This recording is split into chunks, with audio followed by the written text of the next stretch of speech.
Good morning. We technically start at 8:40, but we open the doors at 8:25. Have a good day. Thank you. They're outside, they're greeting you with a smile. Instead of having kids line up, they just bring the kids right inside. Have a great day, guys. And it also helps our traffic flow because not everybody's coming at one time. All right, I think we got everybody. I walk in and it just feels happy here. It's very open.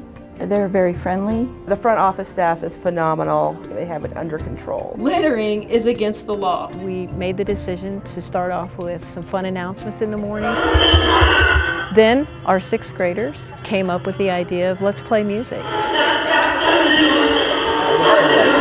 have extra family to keep an eye on my boys when they're here at school away from me for 7 hours a day.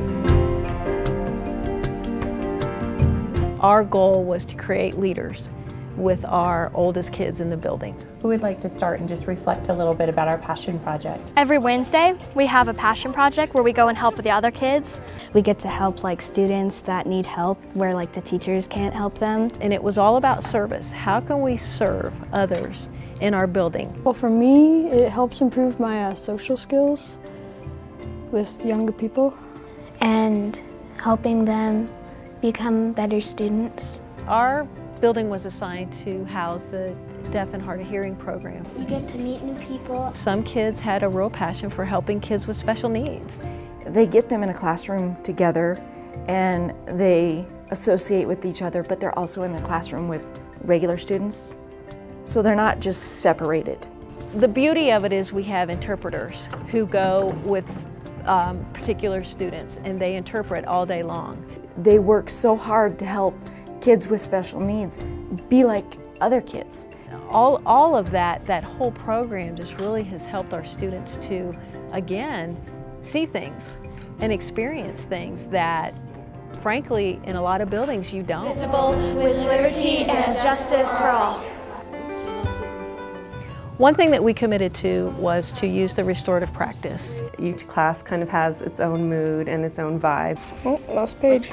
The other thing we committed to was creating a learning space according to the individual needs of each child. Oh, it's great for me as a parent. My daughter, she's going into 4th grade next year, and every teacher she has, I feel like they did a great job handpicking someone that matches her learning style really well. Wait. We also wanted to build a culture where the students own our building and they own their learning.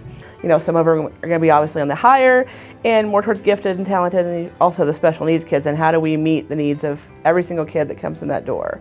And they're understanding what they need, you know, every hour of the day to best fit their learning style and their, you know, what they can work with and what they can't work with. So they know what to expect. And when they know what to expect, it's easy to follow through and be able to do it. Again, it goes back to that student ownership. This is your building, this is your learning environment. What's going to work best for you? On the walk through the forest, me and Max woke up the... This is a grant that 2nd grade wrote for our Force and Motion unit. 13. We have a halftime technology teacher, and one of the projects that they wanted his help with was a geometry project. They have to collaborate together and decide what type of creation they're going to make. Well, what I like about it is, especially with our girls, if you notice in that particular group, the science and technology, they embrace it, they love it. It's getting your hands wet, digging in, and figuring things out. That is going to carry them way further in life than just a knowledge and an understanding of technology. I think we're gonna. We're working on making a garden. So right now we're digging up the gravel and we're loosening up the clay so we can add the soil. It started out in the very beginning of the year with, honestly, science content. So eventually that led us to do a Take Action project, and my focus was to help the world with deforestation. Then the girls started to think this would be a great thing to do, to create this garden area and dedicate it to their friend. One of our world-class outcomes is relationships create awareness, and we really learned more about our class, about teamwork and about other people outside of school.